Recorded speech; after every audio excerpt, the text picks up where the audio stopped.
जी को लंका की विजय यात्रा करनी। यहाँ समुद्र किनारे आ गए राम जी, अब लंका जाना था। क्या किया जाए? विजय यात्रा के पूर्व ही महादेव की स्थापना करने का मन में विचार आया। अब मन में विचार आया कि महादेव की स्थापना तो करनी है, पर योग्य आचार्य कौन होगा?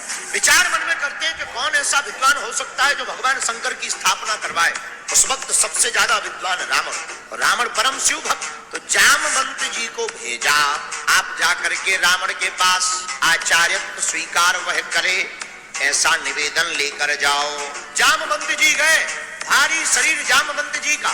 जब जाने लगे तो लक्ष्मण जी बोले चिंता मत करो, यहाँ से आपको लाइव देखेंगे, अगर तुम्हारे साथ कुछ भी खतरा होगा हम अपने हाथ में बांध लिए, धनुष लिए, तुरंत यहाँ से संधान कर देंगे। जामवंत जी निर्भय होकर के जब लंका पहुंचे, रावण को पता लगा, रावण को यह भी खबर थी कि समुद्र के किनारे वो दोनों वनवासी आ चुके हैं, राम लक्ष्मण आ चुके हैं। तो जामवंत जी का परिचय पाकर के रावण स्वयं स्वागत करने के लिए बाहर तक आया। और जामवंत जी से रावण ने पूछा, कहो किस लिए आए हो? जामवंत जी हाथ जोड़कर कहते, हे आचार्य विद्वान रावण, हमारे प्रभु श्री राम ने एक कार्य के लिए आपको भेजा है। किस लिए? वह समुद्र के किनारे भगवान शंकर की स्थापना करना चाहते हैं, लेकिन उसके लिए कोई योग्य आचार्य नहीं मिला, आपको ही आचार्य बनाना चाहते हैं। क्या यह निमंत्रण स्वीकार कर रहे हैं आप? और रावण की बात सुनकर आप आश्चर्यचकित होंगे। रावण मुस्कुराते हुए बोला, क्या तुम्हारे राम लंका विजय प्राप्त करने के लिए शिव स्थापना कर रहे हैं? जामवंत जी कहते हैं हाँ। तो रावण कहता है तो ठीक है। तो किसी ने टोका कि पागल हो क्या, लंका पर विजय प्राप्त करने का मतलब तुम्हारा हारना। रावण कहता है कि जब राम जैसा यजमान किसी को प्राप्त हो तो कौन आचार्य बनने को तैयार नहीं होगा। जामवंत जी जाने लगे। रावण बोला, यजमान जी के पास सामग्री तो सब है। तो मुस्कुराते हुए जामवंत जी बोले, बाकी सामग्री तो इकट्ठी कर ली जाएगी, पर उनकी पत्नी का हरण कोई लंका का राजा रावण करके ले गया।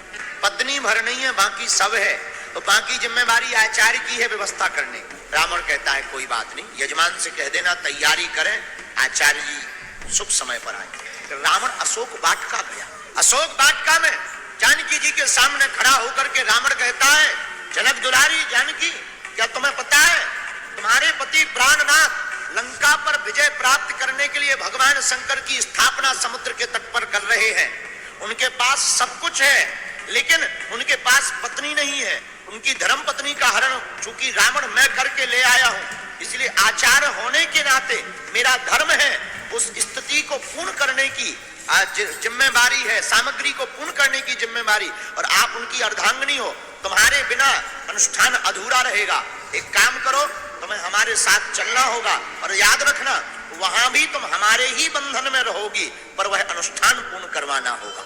इतना कहते ही मां जानकी ने मन में विचार किया कि हमारे स्वामी के आचार हैं तो हमारे भी आज आचार हैं। और पहली बार मां जानकी ने दोनों हाथ जोड़ करके प्रणाम किया, और रावण ने भी 10 मुखों से सदा सौभाग्यवती भवा इसका आशीर्वाद। और विमान पर बैठा करके रावण समुद्र के इस पार आया। समुद्र रावण नीचे उतरा, प्रभु श्री राम और लक्ष्मण ने स्वागत किया। आचार्य रावण को बैठाया गया तो हनुमान जी को कहा कि आप जो है जा करके भगवान शंकर से शिवलिंग लेकर के आओ। श्री हनुमान जी शिवलिंग लेने के लिए गए, लेकिन बहुत देर हो गई आने में। तो रावण कहता है, यजमान जी मुहूर्त निकला जा रहा, इसलिए हमको बिना देरी किए हुए तुम अपनी पत्नी अर्धांगिनी सीता के हाथों से रेत के कणों का शिवलिंग बनाओ। तो समुद्र की तट पर ही जो रेती थी उसी का शिवलिंग बनाया। रावण ने उसको मंत्रोच्चारण करके स्थापित किया।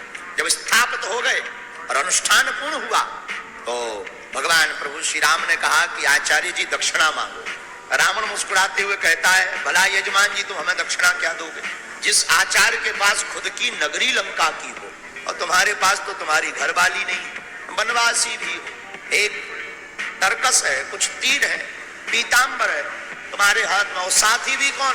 बानर भालू, जिनके ना मकान ना दुकान ना बैंक बैलेंस।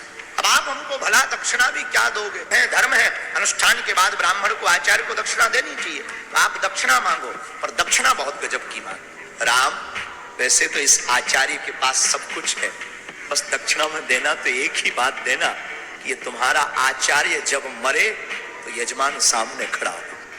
अब हनुमान जी थोड़ा देरी से शिवलिंग लेकर आए। हनुमान जी का मन थोड़ा मनहीन हो गया, महाराज हमारा शिवलिंग हम लेकर आए, थोड़ा देरी क्या हो गई, आप बताओ हमारे, अब हम इनका क्या करें। राम जी बोले भाई टेंशन मत लो, ये बालू के हैं, रेत के कण के, ये थोड़ा कमजोर है, एक काम करो, आप मजबूत वाले लाए हो, कैलाश पर्वत से लाए, शंकर जी के हाथ से लाए, एक काम करो ये वाला निकाल दो, ये रख दो। हनुमान जी ने सोचा अब निकालना, रेती के शंकर शिवलिंग को बहुत सरल है, एक हाथ लगाया, एक तिनका नहीं गिरा, दूसरा हाथ लगाया, कुछ नहीं हुआ। इन्होंने कहा ये तो बड़े तेज जड़ गए, सीमेंट से ज्यादा खतरनाक। हनुमान जी ने पूंछ लगाई, पूंछ कब काम आएगी, इसी पूंछ में तो लंका में आग लग गई। हनुमान जी ने पूंछ बढ़ाई, शिवलिंग में लपेटा, जो रामेश्वरम महादेव जिनके तुम दर्शन कराए इन्हीं को उखाड़ना चाहा, पर शिवलिंग नहीं उखड़ा, धरती चाहे उठने लगी। राम जी बोले धरती रख दो भैया, ये गोला कहाँ ले जाओगे।